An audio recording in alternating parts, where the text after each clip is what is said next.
Hello, everyone, and welcome to Once Upon a Story Time.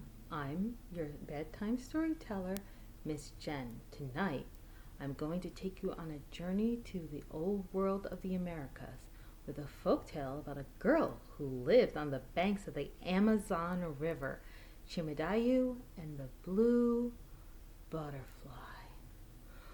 Once upon a time, when the Amazon was even mightier rainforest, there lived a girl named Chimidyue. Even though she was warned about the dangers of the forest, the stories told by the elders about the other world left her filled with curiosity and wonder. One day, as she looked into the forest, she saw a big Morpho butterfly dancing with its glittering blue wings in the sunlight. She said with a dreamy sigh, I wish I could be like you. Chimidyue followed the butterfly out of the clearing as they swooped and flapped their wings together. When the butterfly disappeared between two vines, she realized that she'd gone way too far into the rainforest.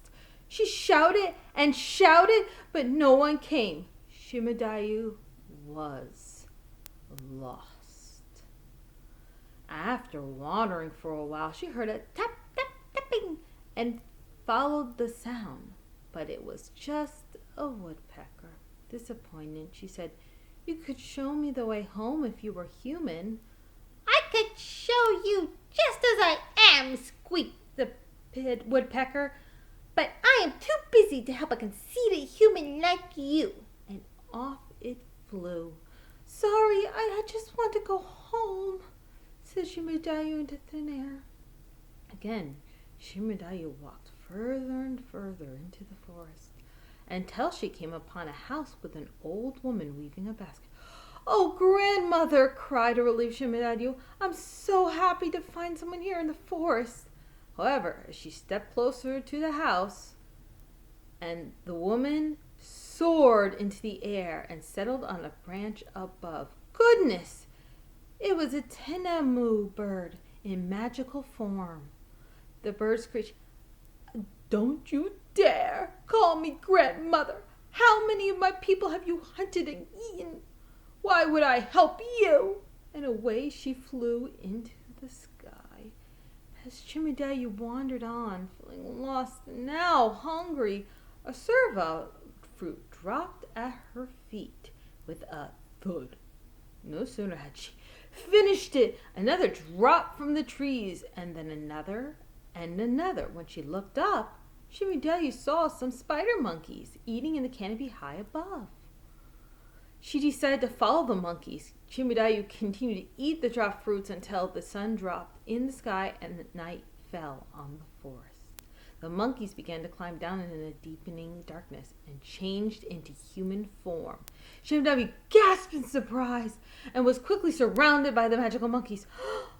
Oh, Chimidyue, said the monkey man. What happened? Chimidyue, still in shock, started, I followed the butterfly into the forest and now I'm lost, so lost. Don't worry, you poor dear, said a monkey woman. We'll bring you home tomorrow.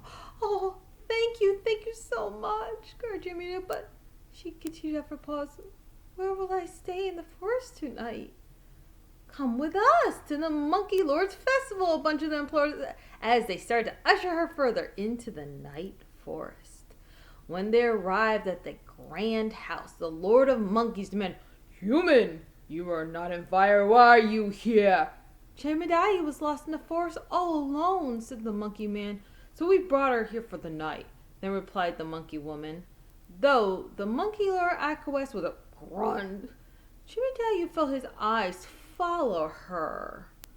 Some monkey people wore bark clothing with wooden masks or painted faces, and everyone drank manioc beer from gourds.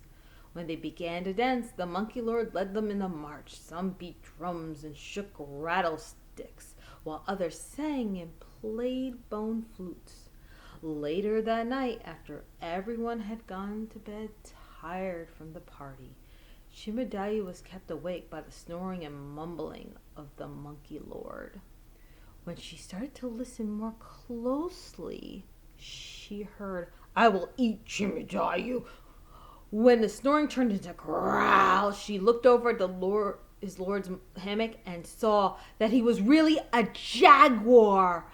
Though her heart raced in her chest, she quietly and quickly slipped out of her hammock and ran into the dark forest. When she could run no more, she fell down among the roots of a kabak tree and began to cry. And she continued to cry, even as the morning light began to filter through the dense canopy. She cried until she heard a kind voice ask, "What is wrong?" When Chimidyue looked up towards the voice, she saw the largest Morpho butterfly that she'd ever seen in the branches of the tree. "Oh, grandmother," cried Chimidyue, "nothing here is as it seems." "Dear Chimidyue," said the wise butterfly, "that is the way of the forest. Your village is small, and so change is slow. There's a much bigger world out there beyond your village, and you can't expect it to behave the same."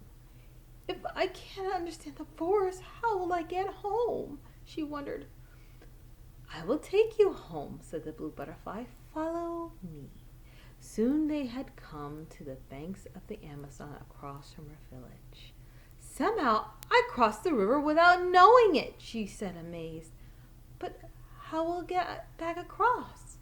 "That's simple, my dear Chimidyue," said the blue butterfly. "I'll change you into a butterfly." And as the Morpho chanted and fluttered around her, Chimidyue transformed into a beautiful butterfly, and together they gracefully danced their way over the river. When they touched down on the other side, she was transferred back into a little girl. "Farewell, little one," said the blue butterfly as it floated away into the forest. After Chimidyue waved, "Goodbye, grandmother," she turned toward her home and floated there on wings of a butterfly.